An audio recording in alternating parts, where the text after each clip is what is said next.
Assalamualaikum warahmatullahi wabarakatuh. Halo teman-teman. Nah, pada video kali ini aku akan menjelaskan materi mengenai penyimpangan sosial.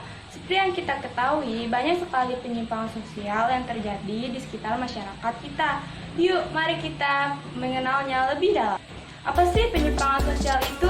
Penyimpangan sosial merupakan suatu perbuatan yang melanggar aturan, norma-norma, dan nilai-nilai yang terkandung dalam lingkungan masyarakat. Di antaranya, tindakan bullying, mencuri, membunuh, dan tindakan lainnya yang melanggar nilai dan norma. Penyimpangan sosial dibagi menjadi dua, yaitu penyimpangan primer. Penyimpangan yang bersifat sementara dan masih diterima oleh masyarakat. Contohnya itu adalah bentuk-bentuk dari kenakalan remaja seperti bolos sekolah, tidak mengerjakan PR, dan tindakan yang serupa lainnya.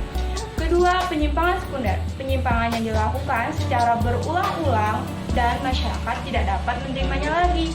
Contohnya itu adalah tindakan-tindakan kriminal seperti begal motor, mencuri, membunuh, dan sebagainya. Lalu, faktor-faktor apa aja sih yang menjadi penyebab penyimpangan sosial ini terjadi? Ada beberapa faktor penyebab penyimpangan sosial terjadi. Di antaranya adalah, pertama, sosialisasi tidak sempurna. Hal ini terjadi dikarenakan adanya kegagalan dalam proses penanaman nilai dan norma secara benar yang dilakukan oleh pihak keluarga, seperti tindakan orang tua yang memperkenalkan gawai sejak dini agar anaknya diam dengan bermain game online bisa membuat anak meniru tindakan-tindakan kekerasan pada game tersebut. Kedua, kebudayaan menyimpang. Penyimpangan terjadi karena didapatkan dari interaksi dengan kelompok masyarakat yang memang melakukan kegiatan menyimpang. Contohnya itu adalah seorang siswa yang bermain dengan anak yang merokok, kemungkinan pula ia akan ditawari dan menggunakan rokok juga. Ketiga, labeling. Pemberian cap atau julukan buruk dari masyarakat yang membuat seseorang menjadi terbiasa melakukan tindakan menyimpang, seperti pemberian julukan terhadap seorang anak yang nakal, maka ia akan terus melakukan tindakan nakal karena julukan itu sudah melekat pada dirinya, jadi ia enggan untuk menjadi lebih baik. Keempat, permasalahan ekonomi. Kebutuhan ekonomi yang tidak mampu tercukupi, maka akan mendorong seseorang melakukan tindakan yang melanggar norma hukum yang berlaku. Contohnya adalah tindakan pencurian. Kelima, pelampiasan rasa kekecewaan.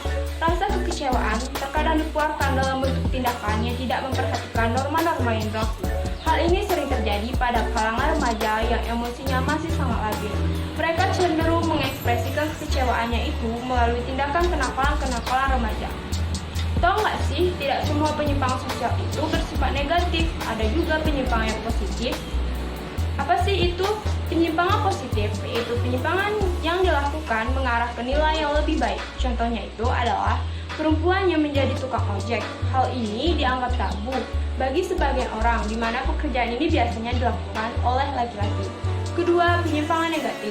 Apabila penyimpangan mengarah ke nilai yang lebih buruk, contohnya itu adalah tindakan korupsi yang menimbulkan kerugian bagi negara.